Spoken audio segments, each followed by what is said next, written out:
এই পাপ করা যাবে। এজন্যই সাইয়েদনা মুআজ রাদিয়াল্লাহু আনহুকে বিশ্বনবী ডেকে বললেন, ইয়া মুআজ, ও মুআজ। মুআজ বললেন, লাব্বাইক ইয়া রাসূলুল্লাহ ওয়া সা'দাইক, আমি উপস্থিত, আপনি বলুন। বিশ্বনবী আবারও ডাকলেন, বললেন, ইয়া মুআজ। সাইয়েদনা মুআজ বললেন, লাব্বাইক ওয়া সা'দাইক ইয়া রাসূলুল্লাহ, আমি উপস্থিত, আপনি বলুন।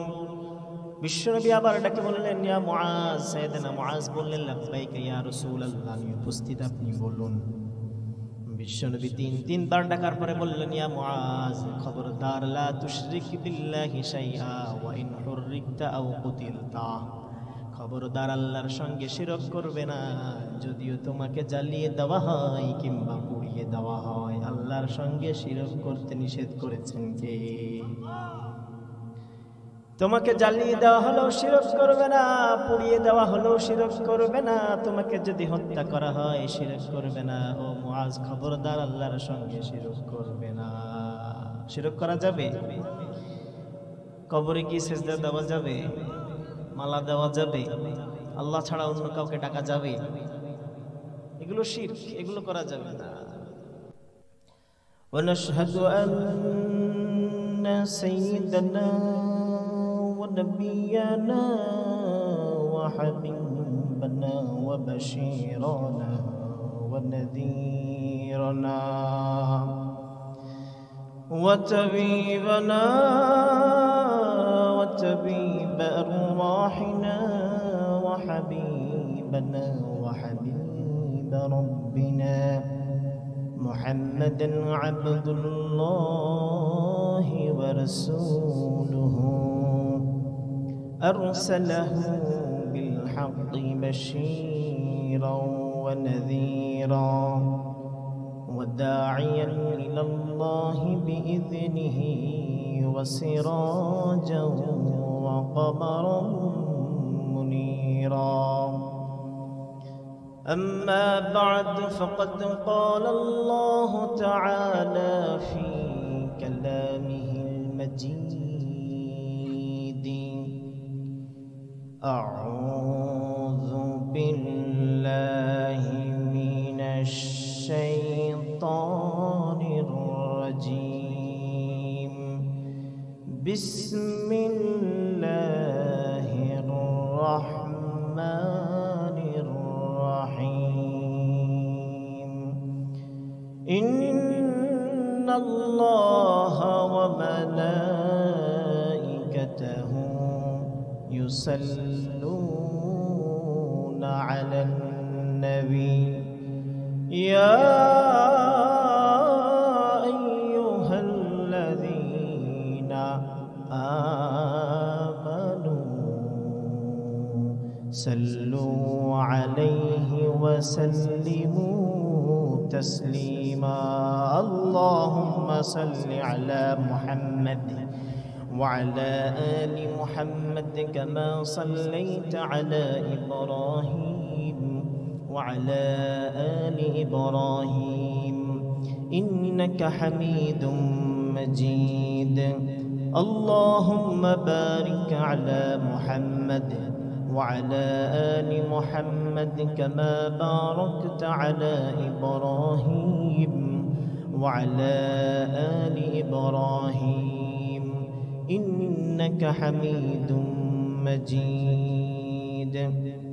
صدق الله مولانا العظيم وصدق رسوله النبي الكريم ونحن على ذلك لمن الشاهدين والشاكرين والحمد لله رب العالمين.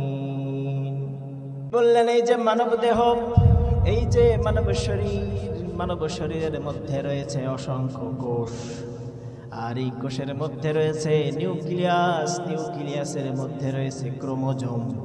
ওই ক্রোমোজোমের গায়ে আমি 3 বিলিয়ন সংখ্যার জায়গা নিয়ে লেখা কোড দেখতে পাই। I have seen 3 billion codes in chromosome of human body চিল্লায় সুবহানাল্লাহ।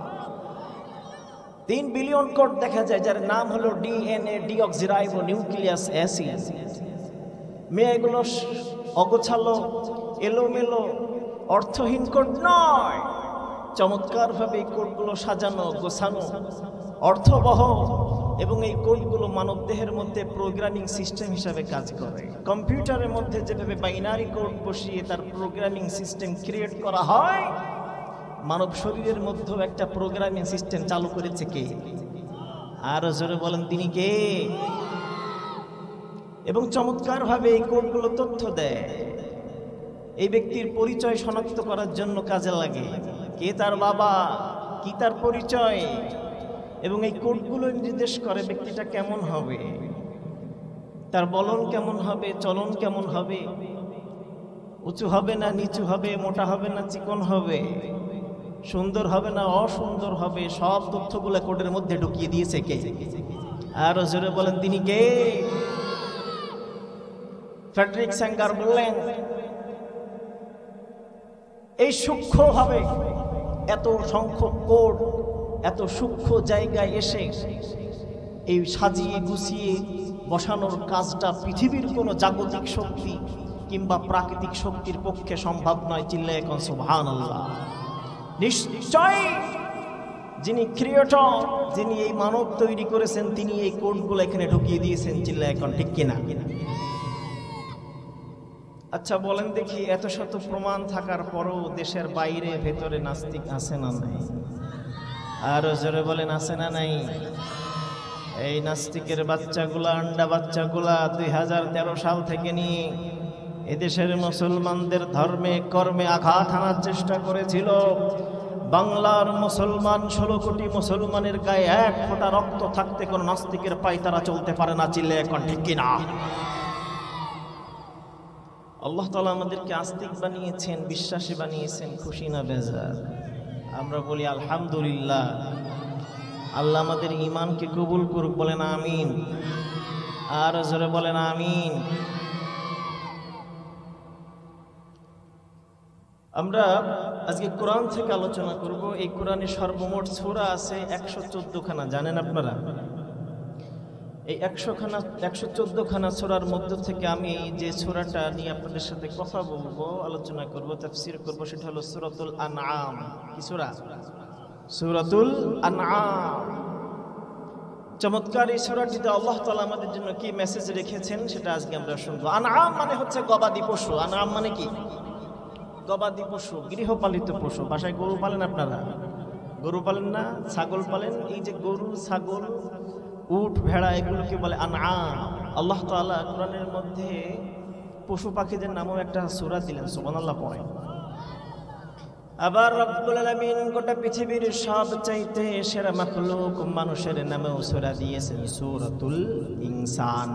হাল আতা আলাল ইনসানি হিনুম মিনাদ দাহরি লাম ইয়াকুন শাইআম মাযকুরা। এই সূরার প্রসিদ্ধ এক নাম হলো সূরাতুদ দাহার, আর একটি প্রসিদ্ধ নাম হলো সূরাতুল ইনসান। ঠিক কি না? আবার এই কোরআনে জিনদের নামেও একটা সূরা আছে না নাই? সূরাতুল জিন্নি। কুল উহিয়া ইলাইয়া আন্নাহু ইসতামা'a নাফারুম মিনাল জিন্নি ফাকালু ইন্না সামি'না কুরআনান আজাবা। পড়েন আল্লাহু আকবার। রব্বুল আলামিন পশু পাখিদের নামেও একটা সূরা দিলেন, মানুষের নামেও আল্লাহ সূরা দিলেন, জিনদের নামেও সূরা দিলেন। এই যে পশু পাখি যেগুলো আমরা লালন পালন করি, এগুলো নিয়ামত কার? আর জোরে বলেন নিয়ামত কার? এগুলো তো আল্লাহ আমাদের দিয়েছে। আল্লাহ তাআলা নিয়ামত নিয়ে পৃথিবীর কেউ একটা পশু সৃষ্টি করতে পারে? আল্লাহ বললেন, আওয়ালাম ইয়ারাউ আন্না খালাকনা লাহুম মিম্মা আমিলাত আইদিনা আনআমান ফাহুম লাহা মালিকুন। তারা কি লক্ষ্য করে দেখে না আমি রব্বুল আলামিন নিজ হাতে তাদের জন্য পশুগুলাকে বানিয়েছি, এরপরে ওই পশুগুলাকে আমি আল্লাহ তাদের মালিক বানিয়ে দিয়েছি। আমাদেরকে পশুগুলার মালিক বানিয়ে দিয়েছেন কে? মিয়া পশুর মালিক তো আপনি নয়, আল্লাহ আপনাকে মালিক বানিয়েছেন। ওয়াযাল্লালনাহা লাহুম ফামিনহা রাকুবুহুম আবার ওই পশুর মধ্য থেকে এক শ্রেণীর পশু তোমরা তার পিঠের উপরে আরোহণ করো, তার পিঠের উপরে তোমরা বাহন বানিয়ে বোঝা বানিয়ে নিয়ে যাও। আর এক শ্রেণীর পশুকে তোমরা জবাই করে খাও। উট বোঝা বহন করে, ঘোড়ার পিঠে চড়া যায়, খাসির পিঠে চড়া যায়? খাসির পিঠে তো চড়া যায় না, এটা গোশত খাওয়ার জন্য, এটা দুধ খাওয়ার জন্য, ঠিক কিনা? তো এই পশুগুলা নিয়ামত কার? আরো জোরে বলেন, পশুগুলা নিয়ামত কার? এজন্য বিশ্বনবী যখন রেকাবে পা দিতেন, বিশ্বনবী যখন উটের পিঠে চড়তেন, বিশ্বনবী যখন ঘোড়ার পিঠে চড়তেন, তখন পড়তেন সুবহানাল্লাযী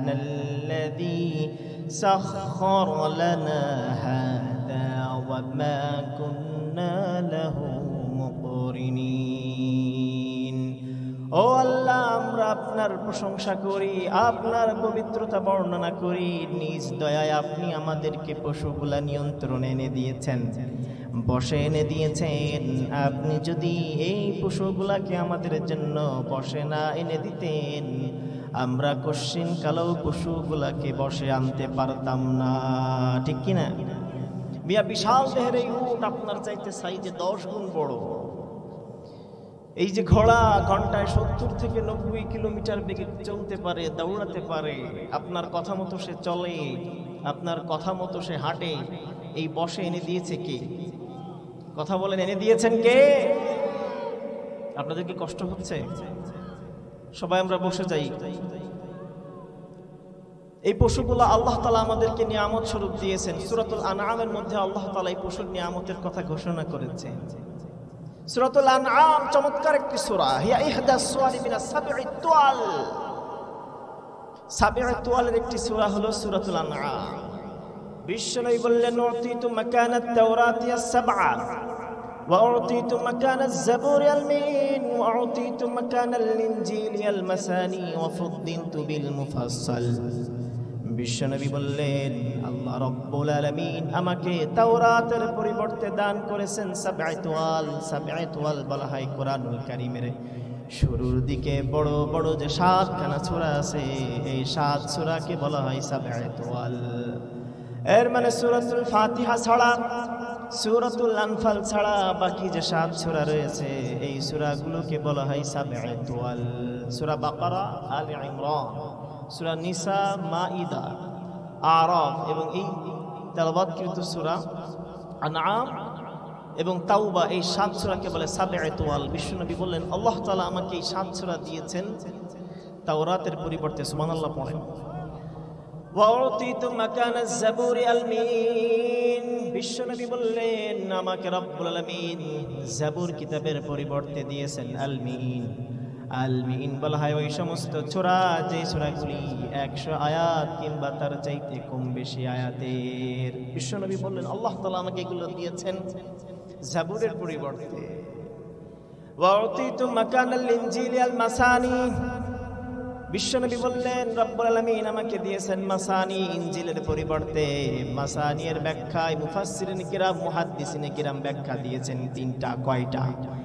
1 নম্বর, মা তুকাররারু ফিস সালাত, নামাজের মধ্যে যেই সূরাগুলো বারবার করে পড়া হয়, নামাজের মধ্যে যেই সূরাগুলো আমরা বারবার পড়ি, ওই সূরাগুলোকে বলা হয় মাসানি। 2 নম্বর ব্যাখ্যা হলো মা যুকিরা ফিহাল কাসাসু ওয়াল আমসাল ওয়াল হুদুদ, যেই সকল সূরার মধ্যে রব্বুল আলামিন ঘটনা বর্ণনা করেছেন, যেই সমস্ত সূরার মধ্যে হুদুদ আল্লাহর সীমারেখা বলেছেন, আমসাল দৃষ্টান্ত দিয়েছেন, এই সমস্ত সূরাগুলোকে বলা হয় মাসানি। 3 নম্বর ব্যাখ্যা হলো মাসানি মানে না অন্য কোন সূরা নয়, সূরাতুল ফাতিহা হলো সাবঈ মাসানি। বিশ্বনবী বললেন, আল্লাহ তাআলা আমাকে ইনজিলের পরিবর্তে এই সাবঈ মাসানি বা মাসানি দান করেছেন। সর্বশেষ বিশ্বনবী বললেন, ওয়া উতিতু ওয়া ফুদ্দিলতু বিল মুফাসসাল। কুরআনুল কারীমের শেষের দিকে ছোট ছোট যে সূরাগুলি রয়েছে, রব্বুল আলামিন বিশেষ করে আমি নবীর উপরে দিয়েছেন, অন্য কোন আসমানি কিতাবে দেয় নাই। সুবহানাল্লাহ পড়েন। গোটা কোরআনের মধ্যে তাওরাত, যাবুর আর ইনজিলটারে ঢুকিয়ে দিয়েছে কে? আপনি যদি তাওরাত পড়েন, ইনজিল পড়েন, যাবুর পড়েন, তার বিষয়বস্তুর সঙ্গে কোরআনের বিষয়বস্তুর কোনো অমিল নাই। গোটা কোরআনের মধ্যে আল্লাহ তাওরাত ঢুকিয়ে দিয়েছেন, সুবহানাল্লাহ পড়েন। তো এই সূরাটা হলো সাবঈ তুয়ালের একটি সূরা, সূরাতুল আনআম। ওয়াহিয়া সূরাতুন নাযালাত দাফআতান ওয়াহিদা। আবার এই সূরাটা এমন একটি সূরা যেই সূরা রব্বুল আলামিন একত্রে নাজিল করেছেন। যত বড় বড় সূরা কোরআনের মধ্যে আছে, কোন সূরা একবারে নাজিল হয় নাই, সব সূরাগুলো ভেঙে ভেঙে নাজিল করেছেন কে? এক আয়াত দুই আয়াত করে নাজিল করেছেন, সব আয়াত একসাথে তিনি নাজিল করেন নাই। শুধু সূরাতুল আনআম হলো ব্যতিক্রম ধর্মী সূরা। সূরাতুল আনআম নাযালাত দাফআতান ওয়াহিদাতান, একবার নাজিল হয়েছে। পুরো 165 আয়াতের সূরাটা আল্লাহ তাআলা বিশ্বনবীর উপরে একবার নাজিল করেছেন। চিল্লায়ে এখন সুবহানাল্লাহ, কি চমৎকার। আবার বিশ্বনবী বললেন সব সূরাগুলো সাইয়েদনা জিবরিল নিয়ে আসে একা একা। সূরাতুল আনআম যখন নাজিল হয়, সাইয়েদনা জিবরিল একা নয়, 70,000 ফেরেশতা রব্বুল আলামিন নাজিল করেছেন। এই সূরা যে একবার পাঠ করবে কিয়ামতের দিন, ওই ফেরেশতারা তার জন্য মাগফিরাতের দোয়া করতে থাকবে। সুবহানাল্লাহ বলেন, কি চমৎকার এই সূরা। এই সূরাতে সর্বমোট আয়াত রয়েছে 165, রুকু রয়েছে 8টি, শব্দ রয়েছে 3055টি, বর্ণ বা অক্ষর রয়েছে 12,418টি। সুবহানাল্লাহ পড়েন। গোটা সূরা তাফসীর সম্ভব নয়, আমি আপনাদের সামনে একটি আয়াতের তাফসীর করব। সূরাতুল আনআমের 151 নম্বর আয়াত। আল্লাহ বললেন, কুল তাআলাউ আতলু মা হাররামা রাব্বুকুম আলাইকুম আল্লা তুশরিকু বিহি শাইআন ওয়া বিল ওয়ালিদাইনি ইহসানা ولا تقتلوا أولادكم من إملاق نحن نرزقكم وإياهم ولا تقربوا الفواحش ما ظهر منها وما بطن ولا تقتلوا النفس التي حرم الله إلا بالحق ذلكم وصاكم به لعلكم تعقلون আল্লাহ বললেন, কুল তাআলাউ ওয়াতলু মা হাররামা রাব্বুকুম। ও নবী আপনি বলুন, তাআলাউ, আমার কওমের লোকেরা এদিকে এসো, এসো, শোনো শোনো। ও আমার কওমের লোকেরা শোনো শোনো। আতলু মা হাররামা রাব্বুকুম আলাইকুম, তোমাদের রব তোমাদের উপরে যে সকল বস্তু হারাম করেছেন, ওই হারাম বস্তুগুলো আমি তোমাদেরকে তেলাওয়াত করে শোনাই, হারামগুলো শোনাই, আল্লাহ তাআলা নিষেধাজ্ঞাগুলো শোনাই। ইসলামে হালাল এবং হারাম আছে না নাই? যে কাজগুলো ইসলামে করা যায়, যেগুলো ইসলামে বৈধ, সেগুলো হলো হালাল, আর যেগুলো ইসলামে করা যায় না, যেগুলো অবৈধ, সেগুলো হারাম। ইসলামে হালাল স্পষ্ট, হারামও স্পষ্ট। বিশ্বনবী বললেন, আল হালালু বাইয়িনুন ওয়াল হারামু বাইয়িনুন। হালাল যেগুলি সেগুলো স্পষ্ট, হারাম যেগুলি সেগুলো স্পষ্ট। হালালগুলো আল্লাহ সুন্দর মতে বলে দিয়েছেন, হারাম যেগুলো সেগুলো আল্লাহ বলে দিয়েছেন, ক্রিস্টাল ক্লিয়ার, কোনো অস্পষ্টতা নাই। হালালগুলো স্পষ্ট করে দিয়েছে কে? হারামগুলো স্পষ্ট করে দিয়েছেন কে? কিন্তু হালাল অর্জনের চাইতে হারাম বর্জন বেশি জরুরি। আপনার মধ্যে যদি হালাল থাকে আর আপনি যদি হারাম ঢোকান, ওই শরীরের দোয়া আল্লাহ কবুল করবে। বিশ্বনবী আবার বললেন, লা ইয়াদখুলুল জান্নাতা জাসাদুন গুযিয়া বিল হারাম। যার শরীরের মধ্যে হারাম ঢুকেছে, যেই শরীর হারাম ভক্ষণ করেছে, কিয়ামতের দিন ওই শরীর জান্নাতে যাবে না, ওই শরীর জান্নাতে যাবে না। কারণ ইন্নাল্লাহা তাইয়্যিবুন ইউহিব্বুত তাইয়্যিবা, আল্লাহ তাআলা হলেন পবিত্র, পছন্দ করেন পবিত্রতা। অপবিত্রতাকে আল্লাহ তাআলা পছন্দ করে। কথা বলেন, পছন্দ করে। এই জন্য হারাম বর্জন বেশি জরুরি। আপনি যদি হারাম বর্জন করতে পারেন, আপনি যদি আল্লাহ তাআলার হারামগুলো ছেড়ে দেন, বিশ্বসেরা আবেদ আপনাকে বানিয়ে দিবে কে? বিশ্বনবী বললেন, ও আবু হুরায়রা, ইত্তাকিল মাহারিমা তাকুন আবাদান নাস। Give up the haram. O Abu Hurairah, give up the haram. You will be the best worshipper in the world. সুবহানাল্লাহ পড়েন। ও আবু হুরায়রা, হারামগুলো ছেড়ে দাও, আল্লাহর নিষেধ বস্তুগুলো পরিত্যাগ করো। যুগ শ্রেষ্ঠ আবেদ তুমি আবু হুরায়রা হয়ে যাবে। আল্লাহর হারামগুলো আগে ছেড়ে দাও। হারামগুলো ছাড়েন, হালালগুলো সব আপনি ঢুকাইতে না পারেন, আগে হারামগুলো আনইনস্টল করেন, ডিলিট করেন। নিজের জীবন থেকে হারামগুলো আগে মাইনাস করেন, এরপর হালালগুলো ঢোকান, ঠিক কিনা? তো আল্লাহ তাআলার হালাল এবং হারাম স্পষ্ট। তো আল্লাহ তাআলা এই সূরাতুল আনআমের 151, 52, 53 আয়াতে সর্বমোট 10টি বস্তু আল্লাহ তাআলা হারাম ঘোষণা করেছেন। চিৎকার করে বলেন কয়টা? 10টা। আমি 10টা আপনাদের সামনে বলতে পারবো না। ক্বালু ইন্না সামি'না কুরআনান আজাবা। পড়েন আল্লাহু আকবার। রব্বুল আমিন পশু পাখিদের নামেও একটা সূরা দিলেন, মানুষের নামেও আল্লাহ সূরা দিলেন, জিনদের নামেও সূরা দিলেন। এই যে পশু পাখি যেগুলো আমরা লালন পালন করি, এগুলো নিয়ামত কার? আর জোরে বলেন নিয়ামত কার? এগুলো তো আল্লাহ আমাদের দিয়েছে। আল্লাহ তাআলা নিয়ামত নিয়ে পৃথিবীর কেউ একটা পশু সৃষ্টি করতে পারে? আল্লাহ বললেন আওয়ালাম ইয়ারাউ আন্না খালাকনা লাহুম মিম্মা আমিলাত আইদিনা আনআমান ফাহুম লাহা মালিকুন।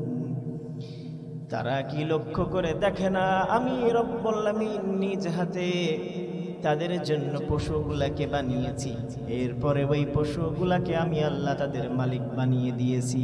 আমাদেরকে পশুগুলার মালিক বানিয়ে দিয়েছেন কে? মিয়া পশুর মালিক তো আপনি নয়, আল্লাহ আপনাকে মালিক বানিয়েছেন। ওয়াযাল্লালনাহা লাহুম ফামিনহা রাকুবুহুম ওয়া মিনহা ইয়াকুলুন। আবার ওই পশুর মধ্য থেকে এক শ্রেণীর পশু তোমরা তার পিঠের উপরে আরোহণ করো, তার পিঠের উপরে তোমরা বাহন বানিয়ে বোঝা বানিয়ে নিয়ে যাও। আর এক শ্রেণীর পশুকে তোমরা জবাই করে খাও। উট বোঝা বহন করে, ঘোড়ার পিঠে চড়া যায়, খাসির পিঠে চড়া যায়? খাসির পিঠে তো চড়া যায় না, এটা গোশত খাওয়ার জন্য, এটা দুধ খাওয়ার জন্য, ঠিক কিনা?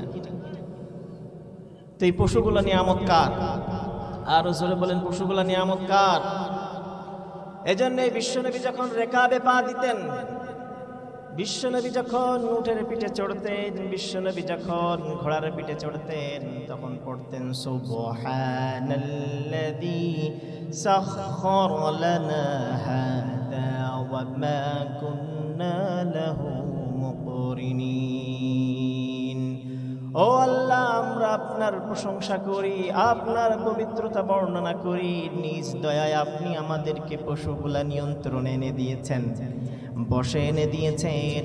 আপনি যদি এই পশুগুলাকে আমাদের জন্য বশে না এনে দিতেন, আমরা কশ্চিন কালেও পশুগুলাকে বশে আনতে পারতাম না, ঠিক কিনা? মিয়া বিশাল দেহের এই উট আপনার চাইতে সাইজে 10 গুণ বড়। এই যে ঘোড়া ঘন্টায় 70 থেকে 90 কিলোমিটার বেগে চলতে পারে, দৌড়াতে পারে, আপনার কথা মতো সে চলে, আপনার কথা মতো সে হাঁটে। এই বশে এনে দিয়েছে কে?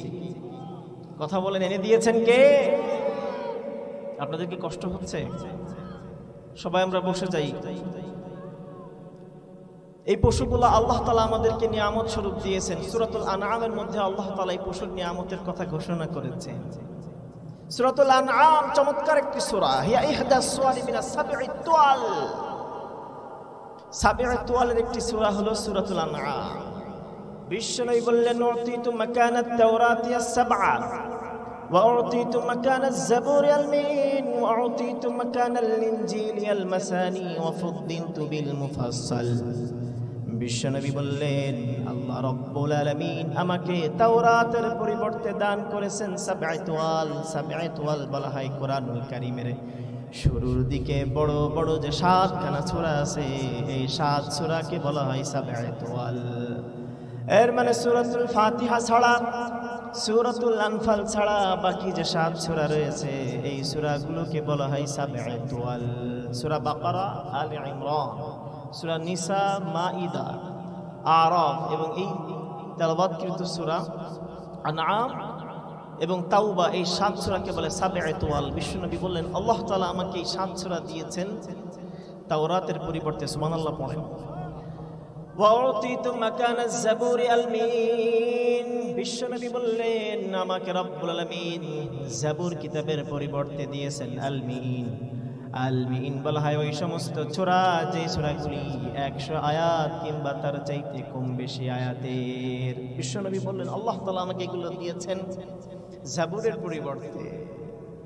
ওয়াউতিতু মাকানাল ইনজিলি আল-মাসানি, বিশ্বনবী বললেন রব্বুল আলামিন আমাকে দিয়েছেন মাসানি, ইনজিলের পরিবর্তে।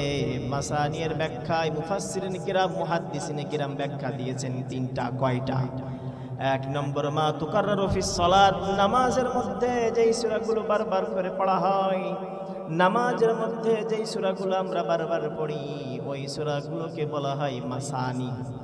2 নম্বর ব্যাখ্যা হলো মা যুকিরা ফিহাল কাসাসু ওয়াল আমসাল ওয়াল হুদুদ, যেই সকল সূরার মধ্যে রব্বুল আলামিন ঘটনা বর্ণনা করেছেন, যেই সমস্ত সূরার মধ্যে হুদুদ আল্লাহর সীমারেখা বলেছেন, আমসাল দৃষ্টান্ত দিয়েছেন, এই সমস্ত সূরাগুলোকে বলা হয় মাসানি। 3 নম্বর ব্যাখ্যা হলো মাসানি মানে না অন্য কোন সূরা নয়, সূরাতুল ফাতিহা হলো সাবঈ মাসানি। বিশ্বনবী বললেন আল্লাহ তাআলা আমাকে ইনজিলের পরিবর্তে এই সাবঈ মাসানি বা মাসানি দান করেছেন।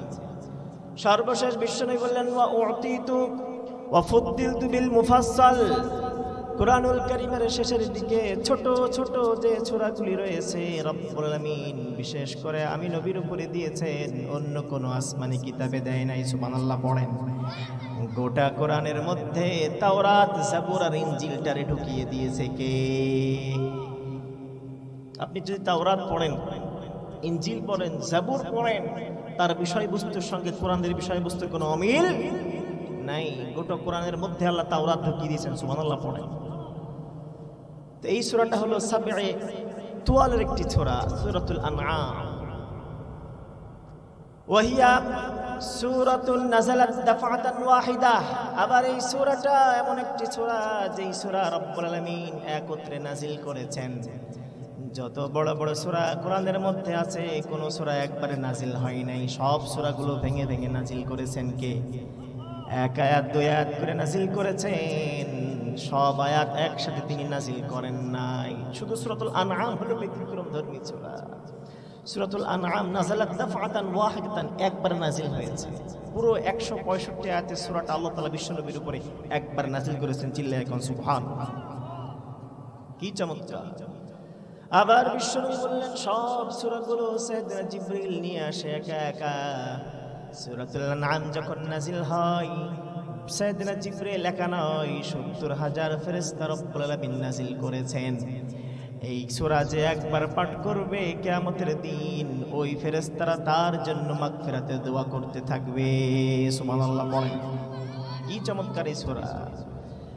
এই সূরাতে সর্বমোট আয়াত রয়েছে 165, রুকু রয়েছে 8টি, শব্দ রয়েছে 3055টি, বর্ণ বা অক্ষর রয়েছে 12,418টি। সুবহানাল্লাহ পড়েন। গোটা সূরা তাফসীর সম্ভব নয়, আমি আপনাদের সামনে একটি আয়াতের তাফসীর করব। সূরাতুল আনআমের 151 নম্বর আয়াত। আল্লাহ বললেন কুল তাআলাউ আতলু মা হারামা রাব্বুকুম আলাইকুম আল্লা তুশরিকু বিহি শাইআন ওয়া বিল ওয়ালিদাইনি ইহসানা ولا تقتلوا أولادكم من إملاق نحن نرزقكم وإياهم ولا تقربوا الفواحش ما ظهر منها وما بطن ولا تقتلوا النفس التي حرم الله إلا بالحق ذلكم وصاكم به لعلكم تعقلون আল্লাহ বললেন কুল তাআলাউ ওয়াতলু মা হাররামা রাব্বুকুম, ও নবী আপনি বলুন তাআলাউ, আমার কওমের লোকেরা এদিকে এসো, এসো শোনো শোনো, ও আমার কওমের লোকেরা শোনো শোনো, আতলু মা হাররামা রাব্বুকুম আলাইকুম, তোমাদের রব তোমাদের উপরে যে সকল বস্তু হারাম করেছেন ওই হারাম বস্তুগুলো আমি তোমাদেরকে তেলাওয়াত করে শোনাই, হারামগুলো শোনাই, আল্লাহ তাআলা নিষেধাজ্ঞাগুলো শোনাই। ইসলামে হালাল এবং হারাম আছে না নাই? যে কাজগুলো ইসলামে করা যায়, যেগুলো ইসলামে বৈধ সেগুলো হলো হালাল, আর যেগুলো ইসলামে করা যায় না, যেগুলো অবৈধ সেগুলো হারাম। ইসলামে হালাল স্পষ্ট, হারামও স্পষ্ট। বিশ্বনবী বললেন আল হালালু বাইয়িনুন ওয়াল হারামু বাইয়িনুন, হালাল যেগুলি সেগুলো স্পষ্ট, হারাম যেগুলি সেগুলো স্পষ্ট। হালালগুলো আল্লাহ সুন্দর মতে বলে দিয়েছেন, হারাম যেগুলো সেগুলো আল্লাহ বলে দিয়েছেন ক্রিস্টাল ক্লিয়ার, কোনো অস্পষ্টতা নাই। হালালগুলো স্পষ্ট করে দিয়েছে কে? হারামগুলো স্পষ্ট করে দিয়েছেন কে? কিন্তু হালাল অর্জনের চাইতে হারাম বর্জন বেশি জরুরি। আপনার মধ্যে যদি হালাল থাকে আর আপনি যদি হারাম ঢোকান, ওই শরীরের দোয়া আল্লাহ কবুল করবে। বিশ্বনবী আবার বললেন লা ইয়াদখুলুল জান্নাতা জাসাদুন গুযিয়া বিল হারাম, যার শরীরের মধ্যে হারাম ঢুকেছে, যেই শরীর হারাম ভক্ষণ করেছে, কিয়ামতের দিন ওই শরীর জান্নাতে যাবে না, ওই শরীর জান্নাতে যাবে না। কারণ ইন্নাল্লাহা তাইয়্যিবুন ইউহিব্বুত তাইয়্যিবা, আল্লাহ তাআলা হলেন পবিত্র, পছন্দ করেন পবিত্রতা, অপবিত্রতাকে আল্লাহ তাআলা পছন্দ করে। কথা বলেন, পছন্দ করে। এজন্য হারাম বর্জন বেশি জরুরি। আপনি যদি হারাম বর্জন করতে পারেন, আপনি যদি আল্লাহ তাআলার হারামগুলো ছেড়ে দেন, বিশ্ব সেরা আবেদ আপনাকে বানিয়ে দিবে কে? বিশ্বনবী বললেন ও আবু হুরায়রা ইত্তাকিল মাহারিমা তাকুন্না আবাদান নাস, give up the haram, O Abu Hurairah give up the haram, you will be the best worshipper in the world। সুবহানাল্লাহ পড়েন। ও আবু হুরায়রা হারামগুলো ছেড়ে দাও, আল্লাহর নিষেধ বস্তুগুলো পরিত্যাগ করো, যুগ শ্রেষ্ঠ আবেদ তুমি আবু হুরায়রা হয়ে যাবে। আল্লাহর হারামগুলো আগে ছেড়ে দাও, হারামগুলো ছাড়েন, হালালগুলো সব আপনি ঢুকাইতে না পারেন, আগে হারামগুলো আনইনস্টল করেন, ডিলিট করেন, নিজের জীবন থেকে হারামগুলো আগে মাইনাস করেন, এরপর হালালগুলো ঢোকান, ঠিক কিনা? তো আল্লাহ তাআলার হালাল এবং হারাম স্পষ্ট। তো আল্লাহ তাআলা এই সূরাতুল আনআমের 151, 52, 53 আয়াতে সর্বমোট 10টি বস্তু আল্লাহ তাআলা হারাম ঘোষণা করেছেন। চিৎকার করে বলেন কয়টা? 10টা। আমি 10টা আপনাদের সামনে বলতে পারবো না। হারাম হলো আল্লাহ তুশরিকু বিল্লাহ, খবরদার আল্লাহর সঙ্গে শিরক করবে না। আল্লাহর সঙ্গে শিরক করাকে হারাম ঘোষণা করলেন কে? শিরক করাকে হারাম ঘোষণা করলেন কে? শিরক করা কি শুধু হারাম, শুধু হারামই নয়, শিরক করা হলো মহা অপরাধ, সব পাপের বড় পাপ শিরক করা। সাইয়েদনা লুকমান বললেন ইয়া বুনাইয়া লা তুশরিক বিল্লাহ ফাইন্নাশ শিরকা লাযুলমুন আযীম। সাইয়েদনা লুকমান বললেন ও মাই সন, নেভার অ্যাসোসিয়েট এনিওয়ান উইথ আল্লাহ, আল্লাহর সঙ্গে কাউকে শিরক করবে না। ইন্নাশ শিরকা লাযুলমুন আযীম, নিশ্চয় শিরক হলো মহা অপরাধ, মারাত্মক অপরাধ, মহান নাই, ইটস ভেরি সিরিয়াস ইনজাস্টিস, মহা অপরাধ, সাধারণ ছোটখাটো অপরাধ নয়, এটা তো মারাত্মক অপরাধ। এই অপরাধ করা যাবে ক্ষমাযোগ্য অপরাধ, আনফরগিভেবল অফেন্স, ক্ষমাযোগ্য অপরাধ। আল্লাহ বললেন ইন্নাল্লাহা লা ইয়াগফিরু আন ইউশরাকা বিহি ওয়া ইয়াগফিরু মা দুনা যালিকা লিমান ইয়াশা ওয়া মান ইউশরিক বিল্লাহি ফাকাদ দাল্লা দালালান বাঈদা। পড়েন আল্লাহু আকবার। আল্লাহ রাব্বুল আলামিন শিরকের গুনাহ ক্ষমা করেন না। ওয়ায়াগফিরু মা দুনা যালিকা লিমান ইয়াশা, শিরক ছাড়া অন্য যদি কোনো গুনাহ আপনি করে যান, সগীরা কিংবা কবিরা, কিয়ামতের দিন শাফাআতের কারণে কোনো একটা অজুহাতে আপনার সগীরা কবিরা গুনাহ ক্ষমা করে দিতে পারে কে? সগীরা গুনার ক্ষমা আছে, কিন্তু আপনি যদি কবরে শিরকের গুনাহ নিয়ে যান, ওই গুনার কি ক্ষমা হবে? ক্ষমা অযোগ্য অপরাধ নিয়ে এই পাপ করা যাবে। এজন্যই সাইয়েদনা মুআজ রাদিয়াল্লাহু আনহুকে বিশ্বনবী ডেকে বললেন, ইয়া মুআজ, ও মুআজ। মুআজ বললেন, লাব্বাইক ইয়া রাসূলুল্লাহ ওয়া সা'দাইক, আমি উপস্থিত, আপনি বলুন। বিশ্বনবী আবারও ডাকলেন, বললেন, ইয়া মুআজ। সাইয়েদনা মুআজ বললেন, লাব্বাইক ওয়া সা'দাইক ইয়া রাসূলুল্লাহ, আমি উপস্থিত, আপনি বলুন। বিশ্বনবী আবার ডাকে বললেন, ইয়া মুআজ। সাইয়েদনা মুআজ বললেন, লাব্বাইক ইয়া রাসূলুল্লাহ, আমি উপস্থিত, আপনি বলুন। বিশ্বনবী তিনবার ডাকার পরে বললেন, ইয়া মুআজ, খবরদার, লা তুশরিক বিল্লাহি শাইআ ওয়া ইন হুররিকতা আও কুতিলতা, খবরদার আল্লাহর সঙ্গে শিরক করবে না, যদিও তোমাকে জ্বালিয়ে দেওয়া হয় কিংবা পুড়িয়ে দেওয়া হয়। আল্লাহর সঙ্গে শিরক করতে নিষেধ করেছেন কে? তোমাকে জ্বালিয়ে দেওয়া হলো শিরক করবে না, পুড়িয়ে দেওয়া হলো শিরক করবে না, তোমাকে যদি হত্যা করা হয় শিরক করবে না। ও মুআজ, খবরদার আল্লাহর সঙ্গে শিরক করবে না। শিরক করা যাবে? কবরে কি সিজদা দেওয়া যাবে? মালা দেওয়া যাবে? আল্লাহ ছাড়া অন্য কাউকে ডাকা যাবে? এগুলো শিরক, এগুলো করা যাবে না। আবার সাইয়েদনা আব্দুল্লাহ বিন মাসউদ রাদিয়াল্লাহু আনহু বিশ্বনবীকে বললেন, ইয়া রাসূলুল্লাহ, আইয়ু যামবি আযম, সবচাইতে বড় পাপ কোনটা, সবচাইতে বড় অপরাধ কোনটা? বিশ্বনবী ডেকে বললেন, ও আব্দুল্লাহ, শোনো, আনতা জাআলা লিল্লাহি নিদ্দাও ওয়া হুয়া খালাকাকা, সবচাইতে বড় অপরাধ হলো ওই রবের সাথে শিরক করা, ওই রবের সাথে অংশীদার সাব্যস্ত করা, যেই রব তোমাকে সৃষ্টি করিয়াছে, তোমার মধ্যে হায়াত ঢুকিয়েছে। আমাদেরকে হায়াত দিয়েছেন কে? আরো জোরে বলেন, হায়াত দিয়েছেন কে? হায়াত তো আল্লাহর হাতে। গোটা পৃথিবীতে যত মানুষ, যত ইনসান, যত জীব হায়াত পায়, জীবন পায়, সব জীবনগুলো দেয় কে? মৃত্যু দিবেন কে? আরো জোরে বলেন, মৃত্যু দিবেন কে? আল্লাযী খালাকাল মাউতা ওয়াল হায়াতা লিয়াবলুয়াকুম আইয়ুকুম আহসানু আমালা ওয়া হুয়াল আজিজুল গফুর। আল্লাযী খালাকাল মাউতা ওয়াল হায়াত, যিনি মৃত্যু সৃষ্টি করেছেন, হায়াত সৃষ্টি করেছেন তোমাদেরকে পরীক্ষা করার জন্য, আমাদেরকে পরীক্ষা করার জন্য হায়াত আর মউত সৃষ্টি করেছেন কে? অন্য কেউ কি হায়াত দিতে পারে? অন্য কেউ কি মৃত্যু দিতে পারে? সাইয়েদনা ইব্রাহিম আলাইহিস সালামকে নমরুদ ডেকে নিয়ে আসলো, ডেকে নিয়ে এসে বলল, বল তোর রব কে? সাইয়েদনা ইব্রাহিম বললেন, আল্লাযী ইহয়ী ওয়া ইউমীত, আমার রব হলো ওই সত্তা যিনি হায়াত দেন, মৃত্যু দান করেন। নমরুদ বলল, আনা উহয়ী ওয়া উমীত, আমি জীবন দিই, আমি তো মৃত্যু দিই। কার কথা বলো? জীবন দেওয়া মৃত্যু দেওয়ার কথা? আমিই তো জীবন দিই, আমিই তো মৃত্যু দিই। নাউযুবিল্লাহ পড়েন।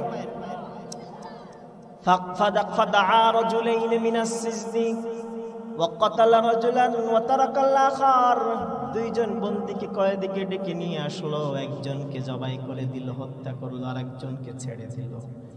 এবার ইব্রাহিমকে ডেকে বলল, দেখ, এই যে একজনকে জীবন দিলাম আর একজনকে মৃত্যু দিলাম। জীবন দেওয়া মৃত্যু দেওয়ার অর্থ কি বুঝছে? এবারে কি বুঝছে? বুঝে নাই। সাইয়েদনা ইব্রাহিম মনে মনে বললেন, জীবনে বহুত পাগল দেখেছি, গর্ধব দেখেছি, বুদ্ধিহীন মানব দেখেছি, নমরুদের মতো বোকা মানুষ তো আমি দেখি নাই। তিনি কৌশল পাল্টে বললেন, ফাইন্নাল্লাহা ইয়াতি বিশ-শামসি মিনাল মাশরিকি ফাতি বিহাল মাগরিবি ফাবুহিতাল্লাযী কাফার।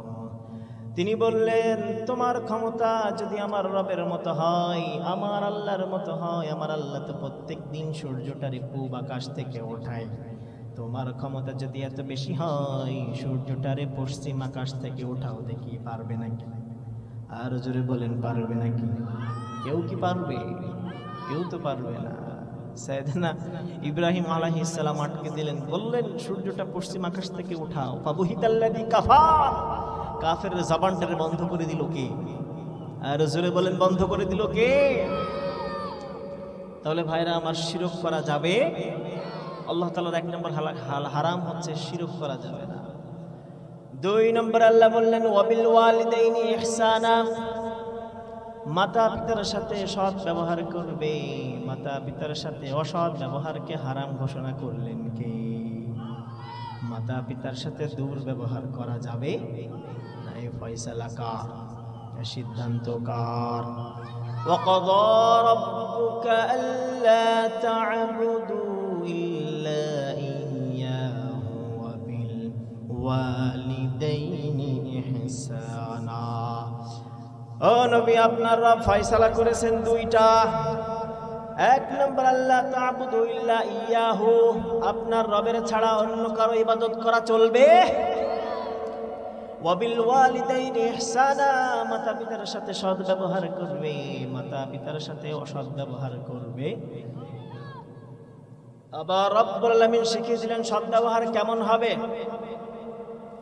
إما يبلغن عندك الكبر أحدهما أو كلاهما فلا تقل لهما أف ولا تنهرهما وقل لهما قولا كريما। মাতা পিতার কোনো একজন অথবা উভয়জন যদি বৃদ্ধ হয়ে যায়, বার্ধক্যে উপনীত হয়, খবরদার মাতা পিতার সামনে উফ শব্দ উচ্চারণ করবে না, তাদেরকে কষ্ট দিয়ে কথা বলবে, তাদেরকে ধমক দিবে না। ওয়াকুল্লাহুমা কাওলান কারীমা, তাদের সঙ্গে কোমল ভাষায় কথা বলবে, নরম ব্যবহার করবে, আদেশ করেছেন কে? আবার আল্লাহ শিখিয়ে দিলেন ওয়াকফিজ লাহুমা জানাহাজ যুল্লি মিনার রাহমাতি ওয়া কুর রাব্বিরহামহুমা কামা রাব্বায়ানি সাগীরা। যখন মাতা পিতা দুনিয়া থেকে গহীন কবরের বাসিন্দা হয়ে যাবে, তখন পড়েন রব্বিরহামহুমা কামা রাব্বায়ানি সাগীরা। সব আল্লাহ শিখিয়ে দিলেন মাতা পিতার সাথে কেমন ব্যবহার করবেন, সবটুকু কোরআনের মধ্যে আছে না নাই? আল্লাহ শিখিয়ে দিলেন যে দুর্ব্যবহার করা যাবে। বিশ্বনবীর দরবারে এক সাহাবী এসে বলল, ইয়া রাসূলুল্লাহ, জিহাদে যেতে চাই, আপনার সঙ্গে লড়াই করতে চাই, আপনার সঙ্গে যুদ্ধে যেতে চাই, জিহাদ করে শহীদ হতে চাই, জান্নাত পেতে চাই। বিশ্বনবী জিজ্ঞাসা করলেন, তোমার ঘরে মা আছে নাকি? তিনি বললেন, নাম ইয়া রাসূলুল্লাহ, আমার ঘরে তো মা জীবিত আছে, এখনো বেঁচে আছে। বিশ্বনবী বললেন, আলজিম রিজলাহা ফাসাম্মাল জান্নাহ, মিয়া মায়ের পায়ের গোড়ায় বসে থাকো, ওইখানে তোমার জান্নাত। মায়ের কাছে যাও মিয়া, মায়ের পায়ের গোড়ায়, তার মায়ের পায়ের গোড়ায় সেবা করো, তোমার জান্নাত তো মিয়া ওইখানে। কোথায় জান্নাত খুঁজতেছেন? কোথায় জান্নাতের জন্য যাচ্ছেন মিয়া? আপনার জান্নাত তো আপনার মায়ের পায়ের গোড়ায় রেখে দিয়েছে কে? আল জান্নাতু তাহতা আকদামিল উম্মাহাত।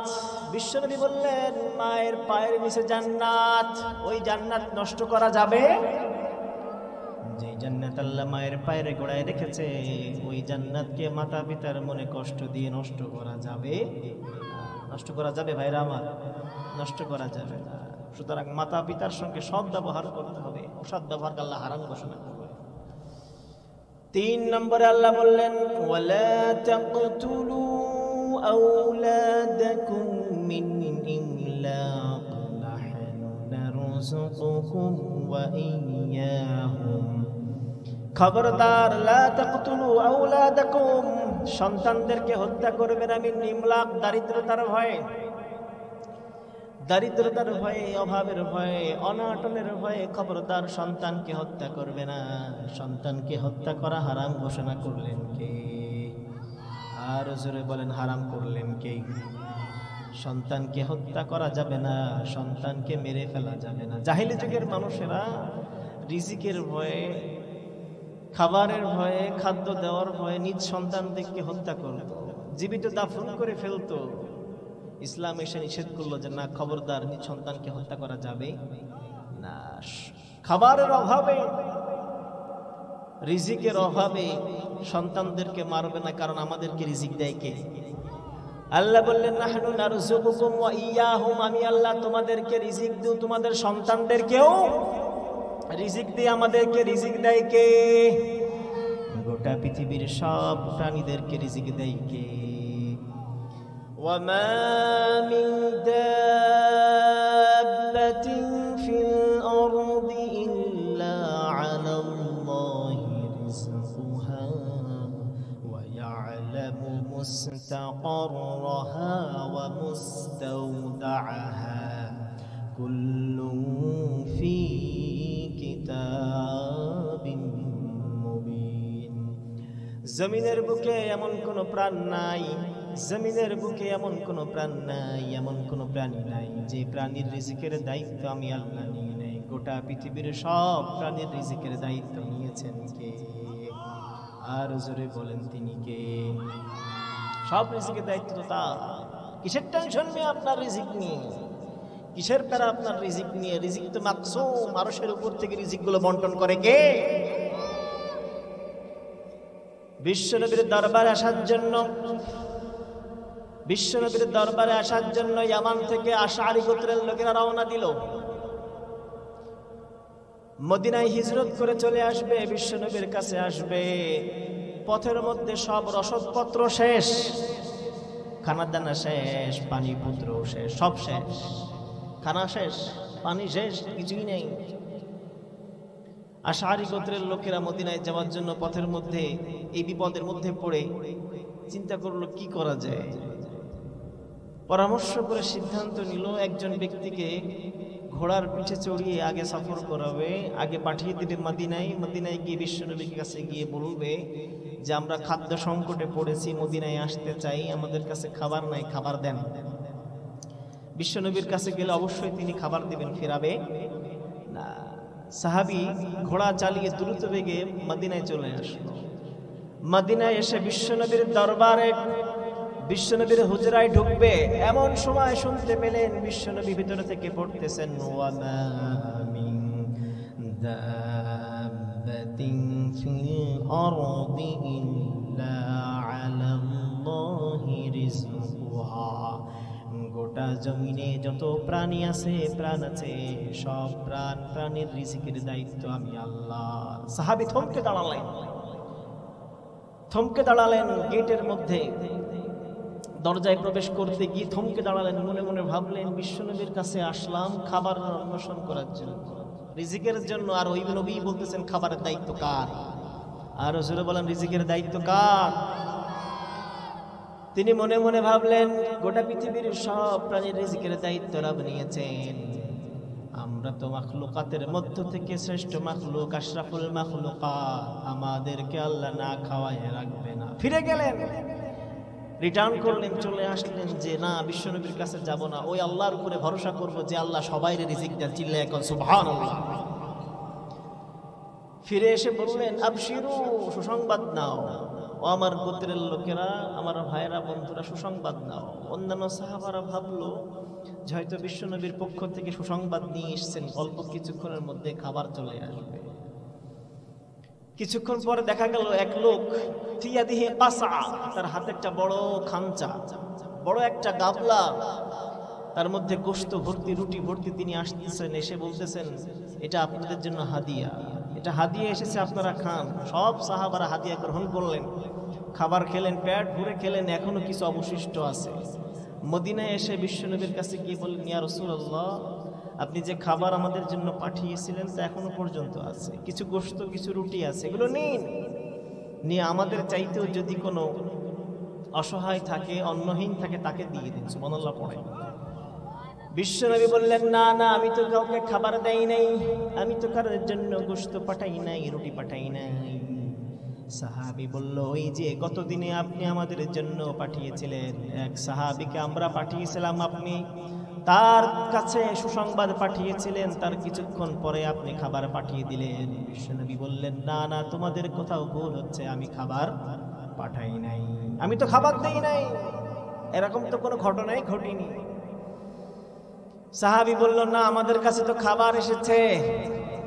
তখন বিশ্বনবী বললেন ওই সাহাবীকে ডাকো, যেই সাহাবী আমার কাছে তোমরা পাঠিয়েছিলে, সাহাবীকে ডাকা হলো।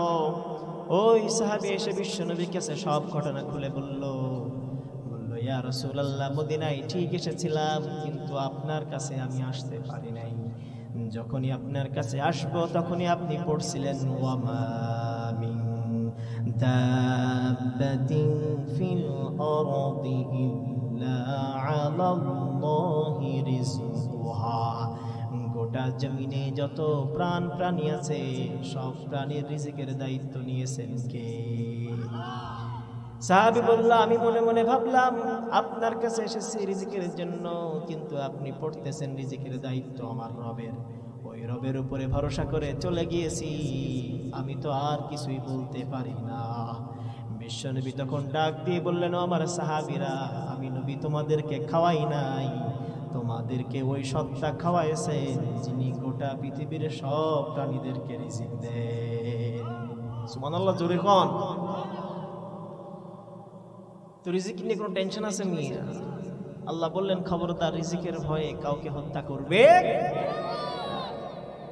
সন্তান হত্যা করার আরেকটা অর্থ হলো সন্তানকে মূর্খ বানিয়ে রাখা, সন্তানকে কোরআনের দার্স থেকে দূরে রাখা, কোরআনের পাঠ থেকে দূরে রাখা, কোরআন থেকে তাকে দূরে রাখাই হলো তাকে হত্যা করার শামিল। মুফাসসিরিন কিরাম লিখেছেন, কোন সন্তানকে কোন পিতামাতা যদি মূর্খ বানিয়ে রাখে, কোরআন শিখতে দেয় না, তার মধ্যে জীবন থাকা না থাকা সমান। সে তো জীবিত থাকার পরও মৃত, ঠিক কিনা? তাহলে আল্লাহ তাআলার ৩ নম্বর হারাম হচ্ছে সন্তানদেরকে হত্যা করা যাবে, মূর্খ বানিয়ে রাখা যাবে। ৪ নম্বরে আল্লাহ বললেন, ওয়ালা তাকরাবুল ফাওয়াহিশা মা যাহারা মিনহা ওয়া মা বাতান। খবরদার অশ্লীলতার ধারে কাছেও যাবে না। অশ্লীলতাকে আল্লাহ পাক হারাম ঘোষণা করলেন, খবরদার অশ্লীল কর্মকাণ্ডের আশেপাশেও যাবে না। অশ্লীল কাজ তো করবেই না, আমি অশ্লীল কর্মকাণ্ডের ধারে কাছেও যাবে না। ফাওয়াহিশ মানে হচ্ছে অশ্লীলতা, বেহায়াপনা। তবে ফাওয়াহিশের এক অর্থ দেওয়া আছে তাফসীরের মধ্যে, জিনা, ব্যভিচার।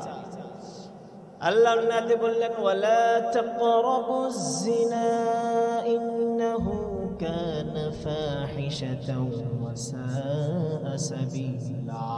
খবরদার জিনার আশেপাশেও যাবে না, জিনার কাছেও যাবে না, নিশ্চয় জিনা হলো ফাহিশা, অশ্লীলতা, ওয়া সাআ সাবিলা, পথভ্রষ্টতা।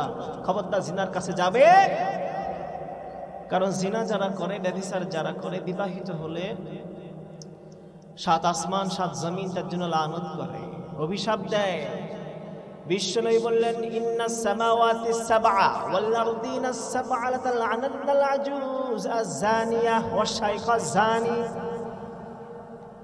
ব্যভিচারী নারী পুরুষ যদি বিবাহিত হয়, তারা ব্যভিচার করার পর ৭ আসমান ৭ জমিন তার উপর অভিশাপ দিতে থাকে। নাউযুবিল্লাহ। জিনা করা যাবে? জিনার আশেপাশে যাওয়া যাবে? জিনাকে হারাম করেছেন কে? আর জোরে বলেন, হারাম করেছেন কে? শুধু জিনাই হারাম নয়, জিনার আশেপাশে যাওয়াই হারাম। জিনার দিকে, জিনার পথকে যেটা সুগম করে দেয়, জিনার দিকে নিয়ে যায় এমন চ্যাটিং, ডেটিং, এগুলো ইটিং করা যাবে? আল্লাহ বলেন হারাম, নিষেধ। আবার ফাওয়াহিশের আরেক অর্থ হলো কাবিরা গুনাহ, গুনাহে কাবিরা। আল্লাহ পাক বললেন, খবরদার গুনাহে কাবিরা করবে না, গুনাহের কাবিরার আশেপাশেও তোমরা যাবে না। মা যাহারা মিনহা ওয়া মা বাতান, প্রকাশ্য কবিরা গুনাহ করবে না, গোপনে অপ্রকাশ্য সগীরা গুনাহ, কবিরা গুনাহ করবে না। কারণ প্রকাশ্যে যদি আপনি গুনাহ করেন, আল্লাহ তাআলা দেখেন কি দেখে না? আবার যদি গোপনে গুনাহ করেন, সেটাও দেখে কে? আর জোরে বলেন, গোপনে গুনাহ করলে দেখে কে? কেউ যেটা দেখে না সেটা দেখে কে? কেউ যেটা বোঝে না সেটা বোঝেন কে? কেউ যেটা শোনে না সেটা শোনেন কে? আল্লাহর চোখ কি ফাঁকি দেওয়া যায়? পুলিশের চোখ ফাঁকি দেওয়া যায়, হলে ম্যাজিস্ট্রেটের চোখ ফাঁকি দেওয়া যায়, বিমানবন্দরে কাস্টম অফিসারের চোখ ফাঁকি দেওয়া যায়, কিন্তু আমার আল্লাহর চোখকে ফাঁকি দেওয়া যায়? তিনি তো সব দেখেন, সব কিছুর খবর রাখেন, তার চোখের ফাঁকি দেওয়া সম্ভব? এজন্য আল্লাহ বললেন, মা যাহারা মিনহা ওয়া মা বাতান, প্রকাশ্য অশ্লীলতার মধ্যে জড়িত হবে না, কবিরা গুনাহ করবে না। অপ্রকাশ্য অশ্লীলতা, অপ্রকাশ্য কবিরা গুনাহ, সেগুলোকেও তোমরা পরিত্যাগ করবে, বর্জন করবে, ধারে কাছেও যাবে না। 4 নম্বর আল্লাহ বললেন তাহলে কবিরা গুনাহ প্রকাশ্য কিংবা গোপনে করা যাবে। এরপরে 5 নম্বর আল্লাহ সর্বশেষ বললেন ওয়ালা তাকতুলুন নাফসাল্লাতী হারামাল্লাহু ইল্লা বিল হক। খবরদার, আল্লাহ রাব্বুল আলামিন তোমাদের জন্য হারাম করেছেন। 5 নম্বর হারাম হলো খবরদার অন্যায়ভাবে কাউকে তোমরা হত্যা করবে না। অন্যায়ভাবে হত্যা করাকে হারাম ঘোষণা দিলেন কে? অন্যায়ভাবে কোনো প্রাণকে নাশ করা যাবে, অন্যায়ভাবে কাউকে হত্যা করা যাবে। ন্যায়সঙ্গত কারণে হত্যা করা যেতে পারে। ন্যায়সঙ্গত কারণ 3টা। কয়টা? সাইয়েদনা আব্দুল্লাহ রাদিয়াল্লাহু তাআলা আনহু বললেন, আব্দুল্লাহ বিন ওমর বললেন আন্না উসমান রাদিয়াল্লাহু আনহু আশরাফা ইয়াউমাদ দার। সাইয়েদনা উসমান রাদিয়াল্লাহু আনহুকে যখন বিদ্রোহীরা ঘেরাও করলো, বিদ্রোহীরা যখন সাইয়েদনা উসমানকে বন্দী করলো, সাইয়েদনা উসমান রাদিয়াল্লাহু আনহু একদিন ঘর থেকে বের হলে উকি দিলেন। উকি দিয়ে বললেন আতা'লামুনা আন্না রাসূলুল্লাহ সাল্লাল্লাহু আলাইহি ওয়াসাল্লাম قال, ওহে বিদ্রোহীরা, তোমরা কি জানো বিশ্বনবী বলেছেন লা ইয়াহিল্লু দামু ইমরিইন মুসলিমিন ইল্লা বিইহদা সালাস। 3 কারণের কোনো একটি কারণ না পাওয়া গেলে মুসলমানের রক্ত হারাম করে দিয়েছেন কে? 3 কারণের কোনো একটি কারণ পাওয়া না গেলে পরে মুসলমানের রক্ত হালাল নয়। মুসলমানের রক্ত তো হারাম, সম্মানিত। 1 নম্বরে বললেন জিনান বাদা ইহসানিন। কোন বিবাহিত পুরুষ যদি জিনা করে বা বিচার করে তার রক্তটা হালাল। 2 নম্বরে বললেন ওয়াইরতিদাদিন বাদা ইসলামিন। ইসলাম গ্রহণ করার পর যদি কেউ ধর্ম ছেড়ে দেয় তার রক্তকে হালাল করে দিয়েছেন কে? 3 নম্বরে বললেন আও কতলি নাফসিন বিগাইরি হাক্কিন। অন্যায়ভাবে যদি কাউকে হত্যা করা হয়, ওই ঘাতক হত্যাকারীকে হত্যা করা বৈধ আছে। এই 3 কারণ ছাড়া আর অন্য কোনো কারণে তো হত্যা করা বৈধ বিশ্বনবী বলেন নাই। এরপরে সাইয়েদনা উসমান বললেন মা জানাইতু ক্বাবলাল ইসলামি ওয়ালা বাদাহু। ও হে বিদ্রোহীরা, আমি তো ইসলাম গ্রহণের পূর্বেও কখনো ব্যভিচার করি নাই, ইসলাম গ্রহণ করার পরও আমি কোনোদিন ব্যভিচার করি নাই। আমি তো কখনো বিশ্বনবীর হাতে যেদিন মাদামা বায়াতু রাসূলুল্লাহ সাল্লাল্লাহু আলাইহি ওয়াসাল্লাম, বিশ্বনবীর হাতে যেদিন আমি বায়াত রেখেছি, হাতে হাত রেখে কালেমা পড়েছি, ওই দিনের পর থেকে আমি উসমান কখনো মুরতাদ হই নাই, ইসলাম ছেড়ে চলে যাই নাই। আমি তো মুরতাদ কখনো হইনি, আমি তো জিনাও কখনো করি নাই, মুরতাদও হই নাই। ওমা কাতালতু নাফসান বিগাইরি হাক্কিন। কোন নফসকে, কোন প্রাণকে আমি অন্যায়ভাবে হত্যা করি নাই। 3টা অন্যায়ের কোনটা অন্যায় আমি করি নাই। ওহে বিদ্রোহীরা, ফালিমা কাতালতুমুনি ফালিমা তাকতুলুনি। তোমরা আমাকে কেন হত্যা করতে চাও? আমাকে কেন হত্যা করতে চাও? আমাকে কেন মারতে চাও?